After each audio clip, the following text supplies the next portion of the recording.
Well, ladies and gentlemen, we will now continue with our panel discussion, and may I invite our panel members to come to the floor. Please join me, because I feel very lonesome with 3 empty chairs next to me.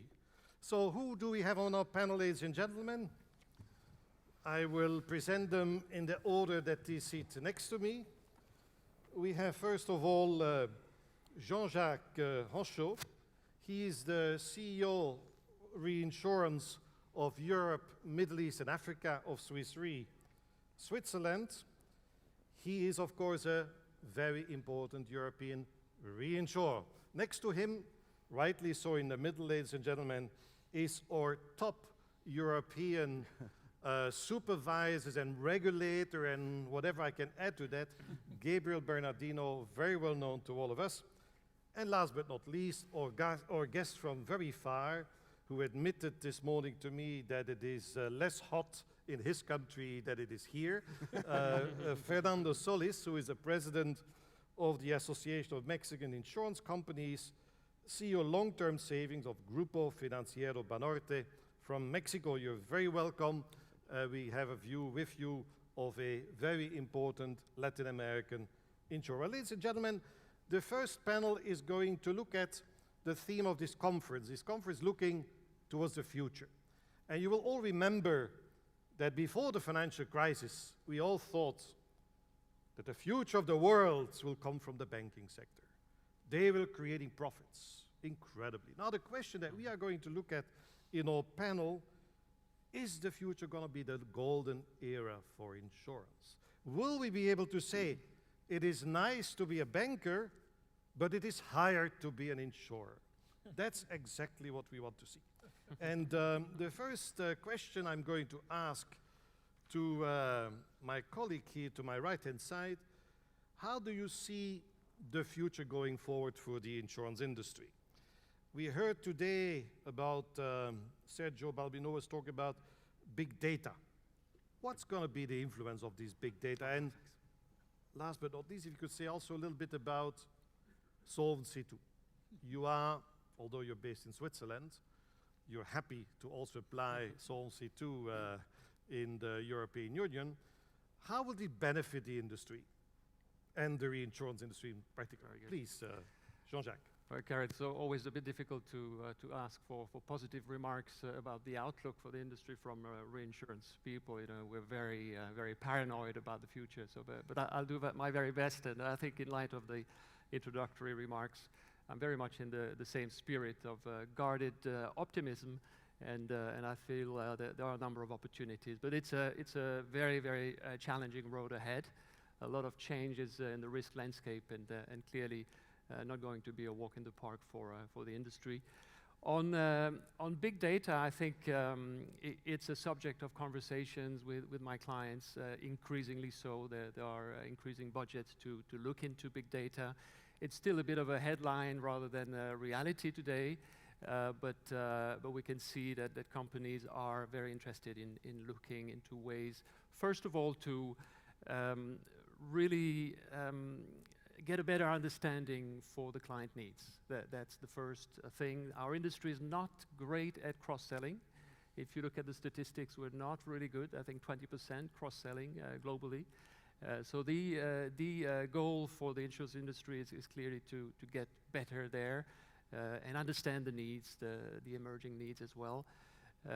I think it's also about compiling information, structured, unstructured information, and look into possible new avenues for growth. And last but not least, I think it's a bit of an underwriting perspective and risk selection as one of the main driver for our industry gives a potential here. We see, as we said in a Sigma publication a few months ago, we see a quiet revolution. Quiet because it's going at a different pace, according to different markets, dynamics, but revolution because I think the distribution channels will change quite radically in the next few decades. We see already signs of it. The price competitors in the UK have been a catalyst for change. Consumers are very eager to have a better comparative angle on price, on conditions, and this is forcing some standardization of products on the one hand side. This is very clear. On the other hand, I feel that the intermediaries who might feel very threatened today by this evolution, this is globally 60% of the distribution channel, will see an opportunity for the most complex products.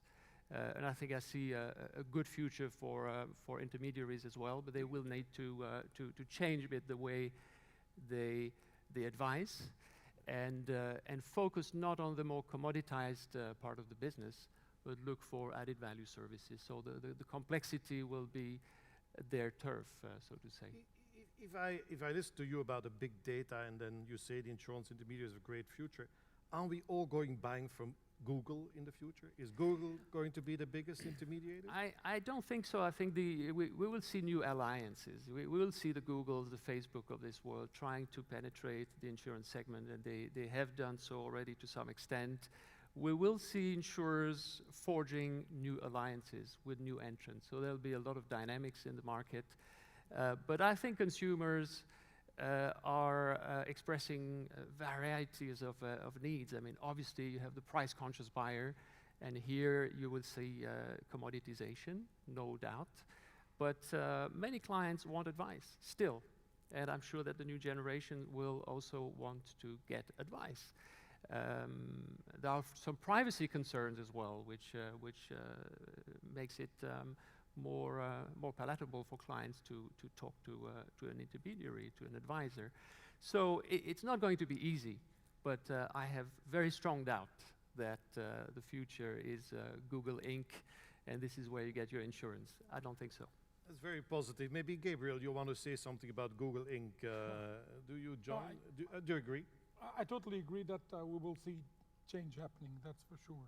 And I think that this is clearly an element of challenge in terms of the business models. And it's not only what you mentioned, also the preferences of consumers, the big data. I think it's also the economic environment in which we are. It's the low interest rate environment in which we are that also calls for differences in business models. So how these things all evolve, I think we don't have a crystal ball, but I think that in 10 years' time we will have a different kind of markets. And I see, and it's interesting that when we contact more consumer representatives, there's always a reference to product simplicity.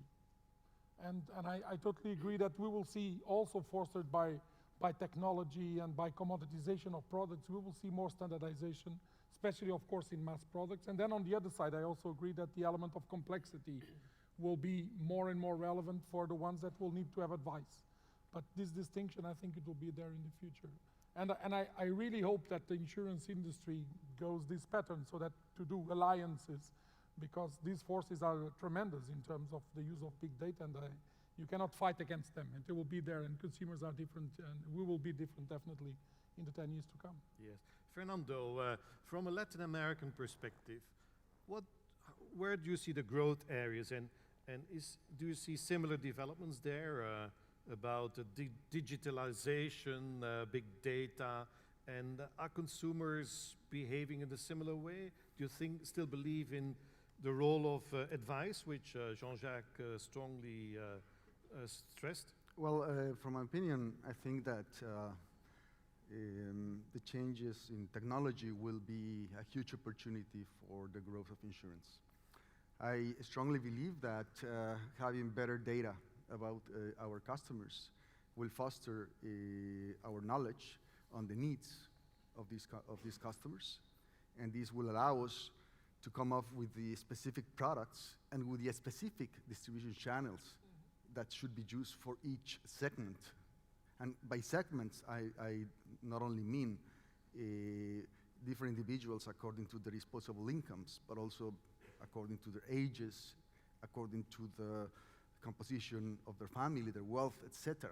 So I do see that by having this big data will bring, as I said, a huge opportunity of growth for several distribution channels, and certainly I don't see any risk of certain distribution channels being disappear, because they're for certain specific products, I mean very simple products, they will be distributed by very simple distribution channels, but more complex products will certainly need the advice of an agent, for instance, and so on and so forth.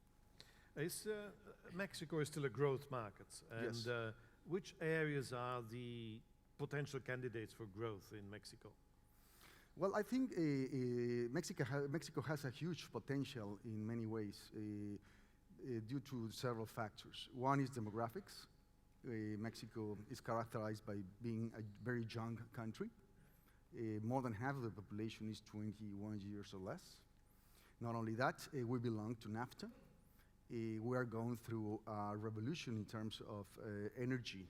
We just came up with a bill that will allow my country to enhance its opportunities to become a low-cost producer of energy. And I think that together with the US and Canada, we are going to be perhaps one of the most important or more well, the region that will be most benefited by this sort of trends. But not only that, we are the most open economy perhaps in the world. We have not only NAFTA, we have some other agreements with so many countries or regions. And we are also very much engaged in the Trans-Pacific partnership. And that will, if you look at the map, we are one of the countries in the region with all its demographic, with the growth, the possibility of growth, with higher possible disposable incomes for the population. And if you look at the map together, not with the mature market as the US and Canada, but if you look at Mexico, then small countries in Central America, and then you look to Peru and Colombia, I think those are going to be the fastest growing markets in Latin America. Well, I would tend to agree with you, but I've seen that in a number of other countries which would be potential growth markets, the market doesn't grow. My question to you, how do you make people buy insurance? Because people don't like to deal with their risks. So how can you convince people to buy, for instance, a life product or another product that you believe is necessary?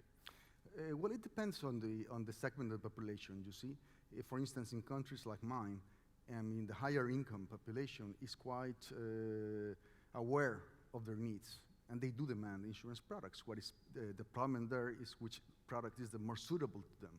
What is the challenge to us is to go to those segments of the population which they have never been offered an insurance product. And then we're talking about microinsurance.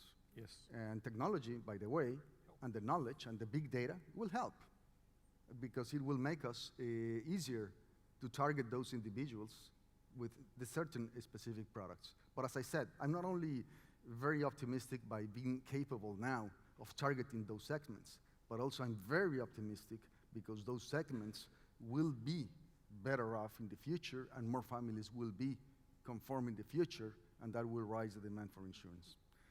Okay, well, I'm very pleased to hear that optimistic note. I was talking to an insurer yesterday about microinsurance, and the question is, you know, in Europe, we've never really discussed this issue. I do not remember that we ever did.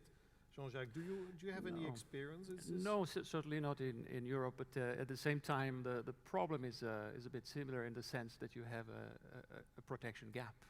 If you look at just the area of natural disasters, yes, exactly. we had the floods and events in Central Europe.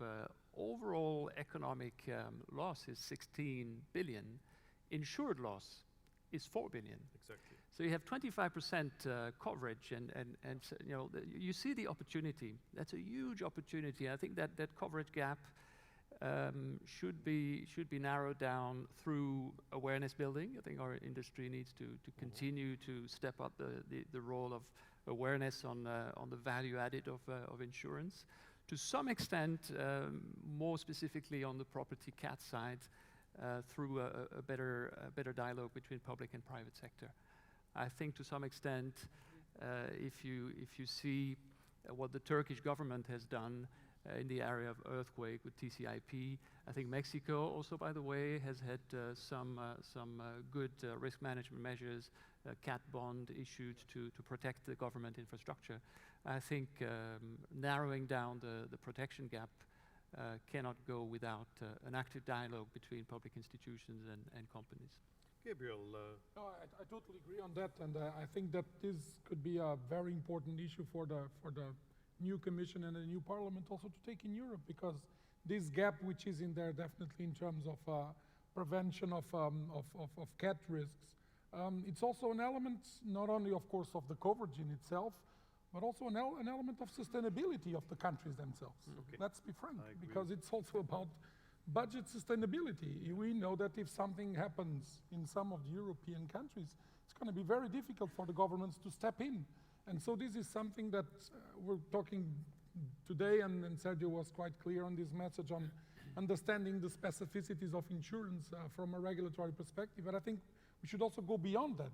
We should also go in the terms of, accepting that there are the specificities of insurance that can be used for the wider economy in order to bring more stability to the economy at large and to the countries. And so I think that this area of cat coverage, I think it's very important from a consumer, individual perspective, but also from public finances sustainability.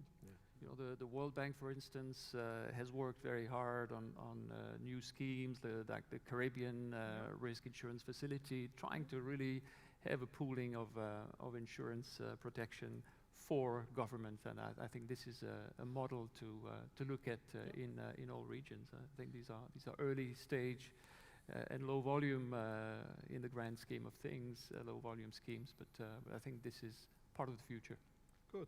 So let's move on now, Gabriel, to a theme that I know it's close to your heart. And it is the question, is the insurance business model really understood by people from outside the industry and more especially among global policymakers? And we heard Sergio was talking about that this morning, but also Burkhard was talking about that. How do you see that as the European stop supervisor? Well, I think that definitely there's an evolution. I think that we are better today than what we were definitely 10 years ago. And I think this is also because of what you mentioned at the beginning. Well, 10 years ago, banks, they are always on the center of all discussions at the political level. That's the fashion thing, let's be frank. Insurance, it's not so fashionable. And this means, of course, that we need all to increase the communication at the different levels. I think that things have been improving. If you look, for example, in international side, if you look at the debates about systemic risk, I think that we end up with a consequence. You like it or not, of course, but at least it recognizes the specificities of insurance and that it's different from the banking business model. So I think in that sense we are in the right path. But let's be frank, also the insurance business model, it's has its own specificities also inside. So life insurance is different from non-life insurance. You have in non-life insurance very different types of business models always. So when you go more granular, it is more and more difficult. But I think that on a higher level perspective, I think that we're making progress. But I think also it's important, and I totally agree that of course we need to look at the specificities of insurance and to deal with them in an appropriate way. That goes without saying. But we should also understand that there are also evolutions and changes in the world. And one of the evolutions, it's also in terms of, some more consistency and convergence on main pillars of how you look at the financial sector. And I think we should not be from the insurance sector opposing to that, because there's a number of elements where convergence makes sense. And I think that if we really want to preserve, and we should, from the side of the industry, the regulators, we want to preserve the specificities, we should take, I would say, care of the kind Peter and the wolf story. If you always cry wolf all the time saying that I'm indifferent, I'm so special, I'm so specific, etc., people will not recognize the specificities when they really matter.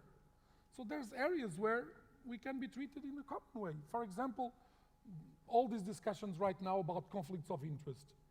Let's tackle them. There's obvious also conflicts of interest within insurance. We should tackle them. We should be proactive and courageous. All this movement about more transparency to the markets.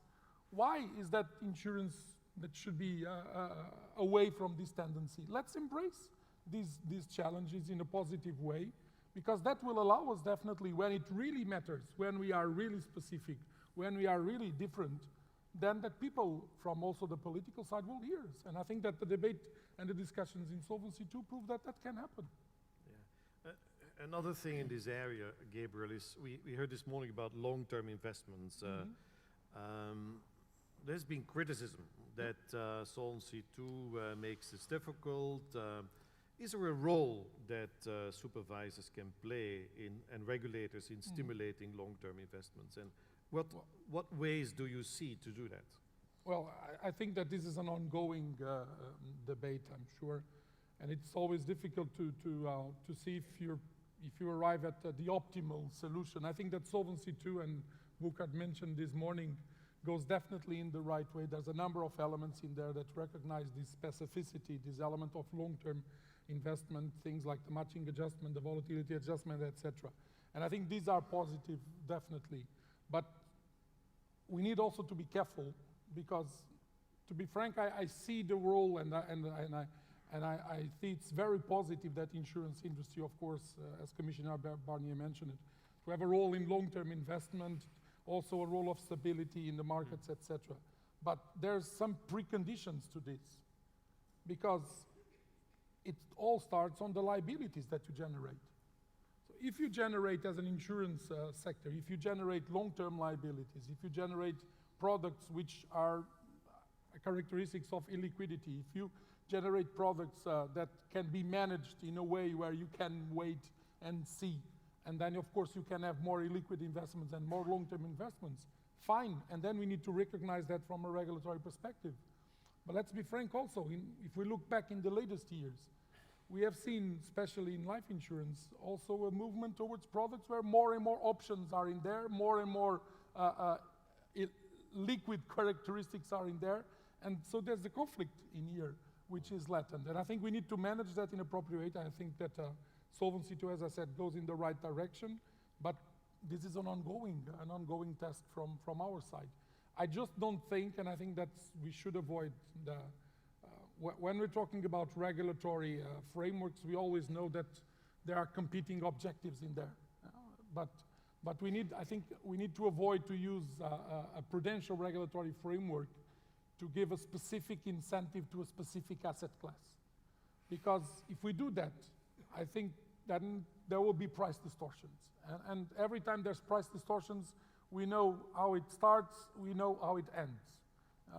You will have, of course, distortions in the markets, you will have bubbles created, and bubbles, they burst, and then we know who pays at the end of the day. So I think we need to be careful on that, but to recognize, again, the specificities of long-term investment and the role that insurance can play in that, perfectly fine.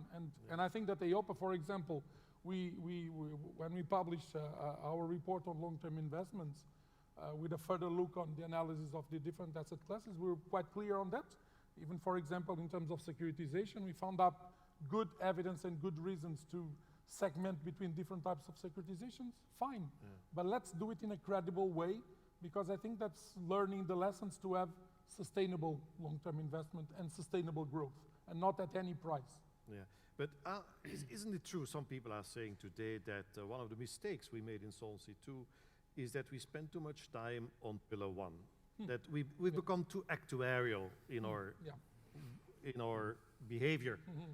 And ladies and gentlemen, if we are too actuarial, this is something, you know.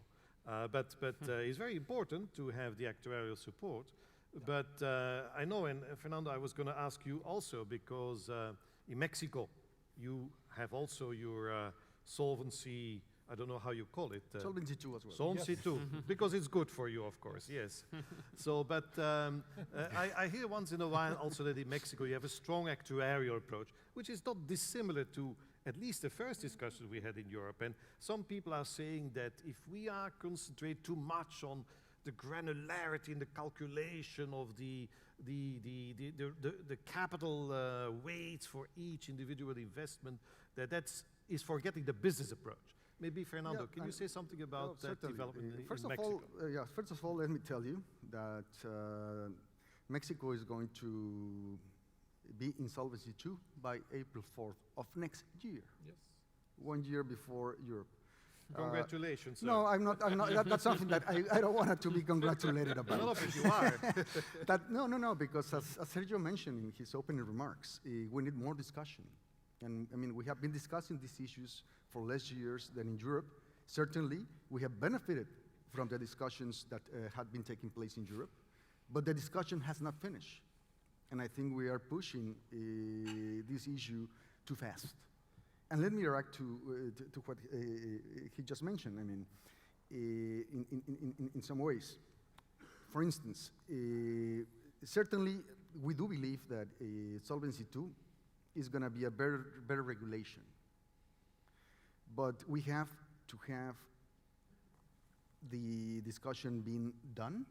We have to be very careful in which are going to be the models. As you were saying, we're spending too much time, and the one that we are more concerned about is Pillar 1. But if we have not finished the modeling, then there is no purpose to go further. That's one thing. The other about the long-term investments and life products, which creates these liabilities. This is an opportunity also, because by the insurance industry creating these opportunities, these liabilities creates the opportunity to some issuers to come up with the assets that will be able to match these liabilities. And that's why it's very important not to inhibit the growth of these products. Because if we do, governments and firms will not be able to find issuers with these characteristics. So I do see this as an opportunity more than as a threat. And I think that regulation should be very careful, let me repeat myself, not to inhibit the growth of these products. Now let me go back for a second with respect to the information. Of course, nobody's against being transparent. Every market works better if consumers are better informed, if suppliers are better informed. No doubt about it. So we're open to that. What we are not agree with, as Sergio also mentioned, is to come up with information that serves no purpose, that will increase the cost of the carriers of providing this information, and that will mislead, if not confuse, consumers. So the objectives are clear. The way we get to them is where we are not necessarily in agreement. Yeah. Well, I think, Gabriel, he's Yeah, almost talking to you now. Yes. How do you You're look talking at to that? my heart. So. Oh, yes. You have a big heart, we know that. Yes, exactly. No, but Me too, by the way. just a couple of points on that. I think that's interesting of having debate. On Solvency II, and first on the Pillar 1, Pillar 2, etc. issues. Sure. You know, and I'm saying this already for many, many years. I think we have too much fixation on Pillar 1. And always trying or thinking that we're going to get the perfect calibrations, the perfect risk models. It's impossible. Sorry, that doesn't exist. No. That doesn't exist. And we saw it on the banking sector, and we are not different. Exactly. So we will always be, of course, trying to have the best recollection of risk, but this is something that will evolve, definitely.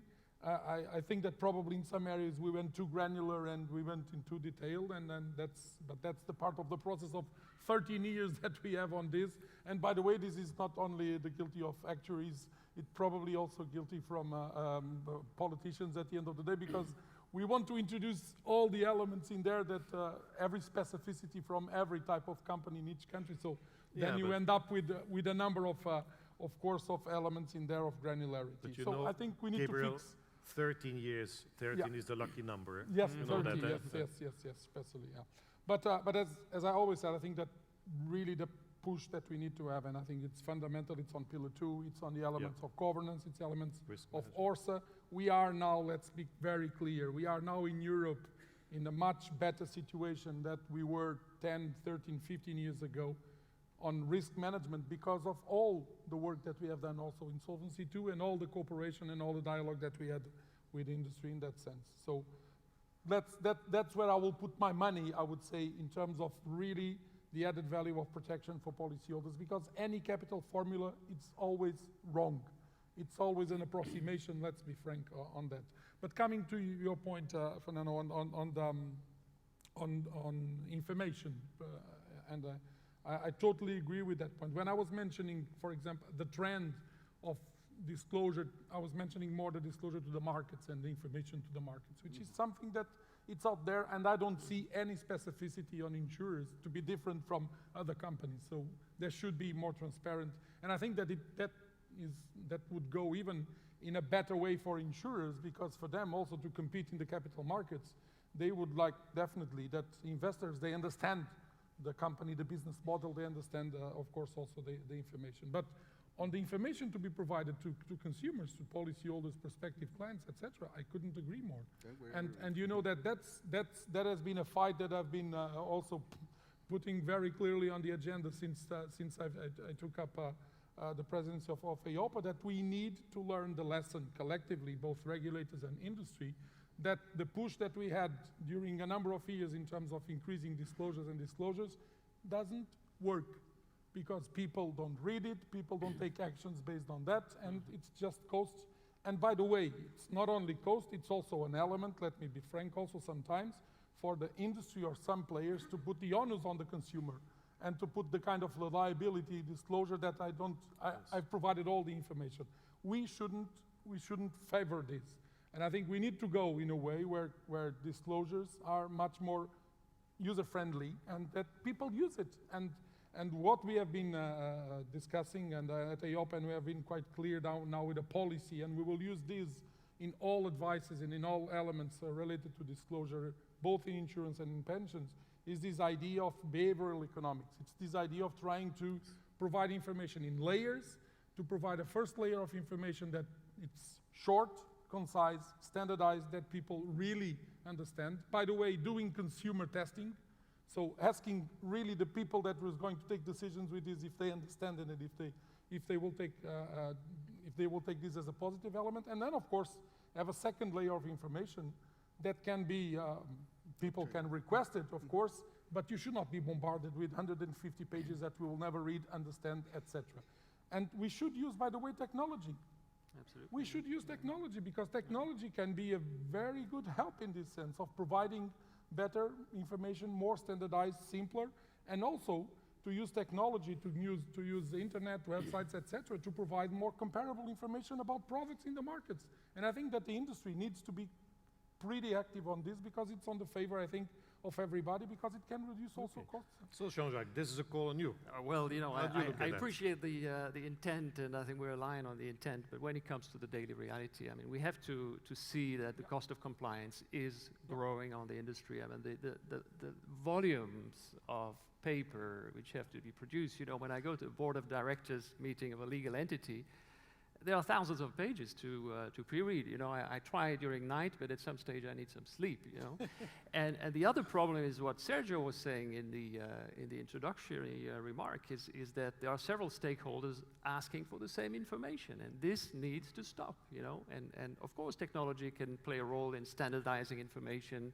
but the different stakeholders need to have a better coordination, and when they need the same information, they need to agree on a template. This seems very, you know, petty, but this is creating a lot of jobs in the insurance industry just to respond to requests for information which nobody reads, by the way. Yeah, that should be understood.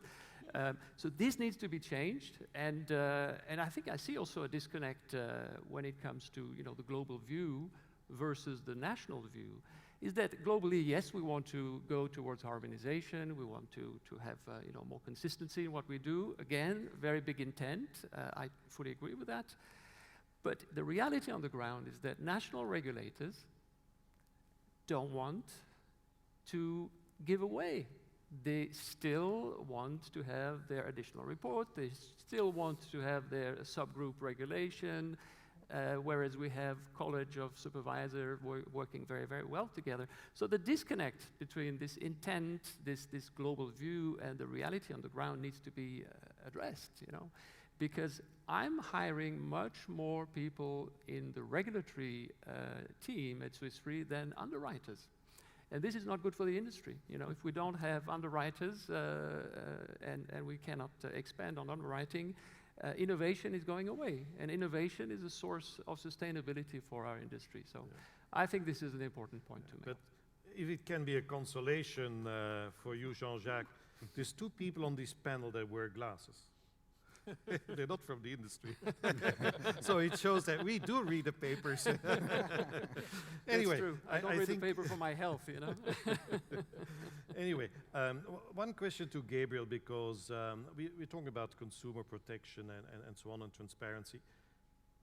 Is EIOPA in the end in favor of writing the conditions for insurance products? No. Because you can go so far in disclosure that you almost could create a product. No. What is your feeling there? It's not definitely within our thinking, and on the contrary, and I've been quite clear on this because there's all the debate right now, for example, about product governance, product intervention, that I think it's not our role, not even to come back to the situation of the 90s where we have prior approval of policies and conditions. I don't think that's the right way to move. But definitely, I think what we need also to take as a lesson is that the implementation of good governance also needs to include elements of product governance. Yes. And the development of products. And I totally agree with you that it's probably unbearable to have tons of pages in the board's discussions. And I've been quite clear also that when I say, for example, that I would like to see product governance well treated and discussed at that board's level, it's not that you will have 300 pages of a nice manual on how you're going to organize all your product development since inception until claims management. Well, that is something that can be there, it's once. What I want to see, it's the real implementation. What I want to see is that the board's discussions, seeing that, well, this product is not appropriate to this channel, so let's not sell it. Because that's what will have consequences in terms of the more reputation of the industry, avoid mis-selling cases. So it's about governance, if you want, governance in practice, delivering. And that's what we should pursue as supervisors, and that's what the challenge should be, not on having 300 pages nice full-color documents. But I should stress, you know, with the risk of slightly contradicting myself, that you know, I've seen the standards of governance and the level of the discussion Is right. improving. I think the directors are asking the right questions. They have a framework in place which allows them to be more robust in the way they challenge the business. So we have made efforts. Yeah. We have seen results. I think governance levels are going up. But I think we could go to the next level if we thought through the mechanics and simplify. Ease of doing business is also a criteria which we need to apply as we implement the rules. But no doubt, I've seen progress, and I think we're heading in the right direction. Do you see the same thing, Fernando? Oh, definitely. I mean, as I said, we do agree on the main objectives, one of them being better governance at the companies. But to begin with, I should say that that's good.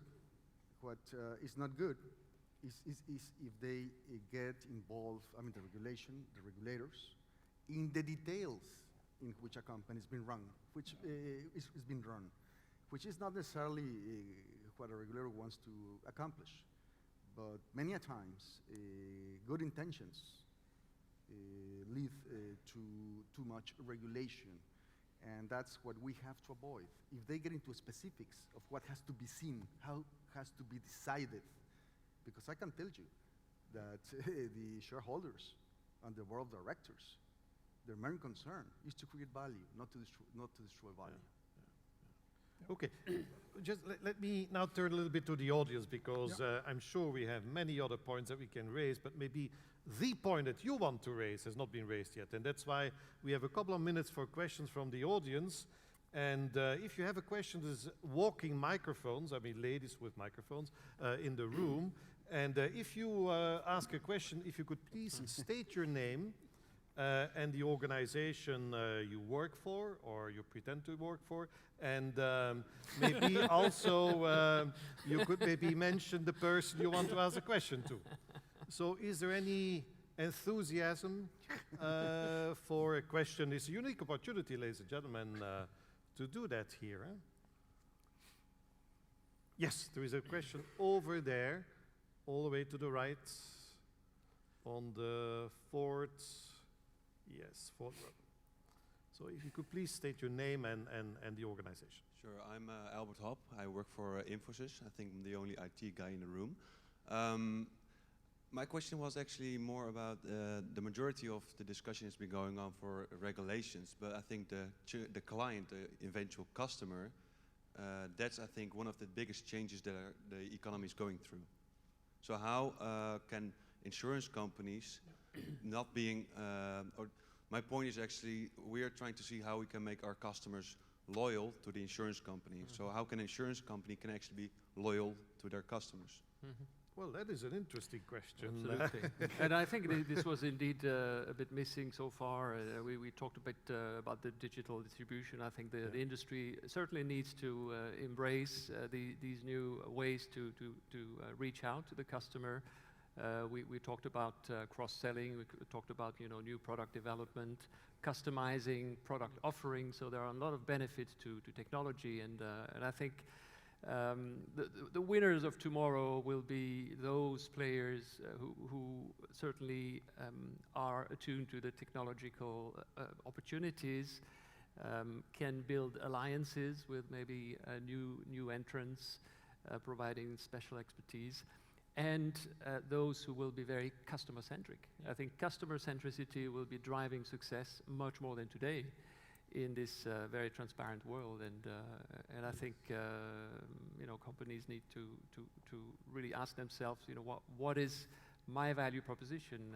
How can I differentiate my offering from the rest of the pack, and then target your audience in a way that you can have loyalty over time, and hopefully expand your share of wallet with your customers. But client centricity very, very clearly will be one of the driving factors for success in the future. Yeah. Gabriel, what suggestion would you have in that respect? How can we promote that? What should the industry be doing more than it does today? Yeah, I think that's a fundamental element, and it's interesting because talking around, of course, with many people, with many CEOs, this is one of the issues that I try capture around. There's more and more thinking about customer centricity and what does it mean, and how can I shape the company in terms of having an answer to the customers, and then of course use the potential that you have with customers, because of course if customers are happy, then you have the best business model that you can have, because they will continue with you, they will tell good things about you, and this I think it's something that also from a regulatory perspective I think we can incentivize in the sense of promoting good practices on dealing with the clients, and all the elements that I see going around right now. And there's on conduct of business, for example, that will of course also affect insurance.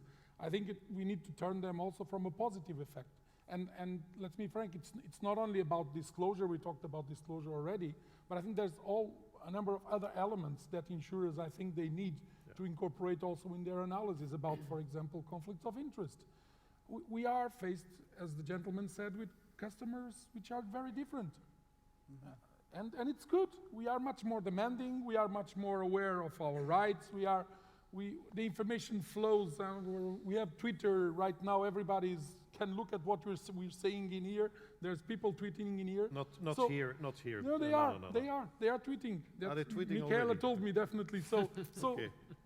people, it's impressive what you can get for this information. So consumers, they're right about their experiences with their insurers, and this element of engagement with clients and trying to do the right thing to provide value for money, to avoid conflicts of interest, to avoid upfront elements of I would say disproportionate commissions, disproportionate charges, disproportionate conditions.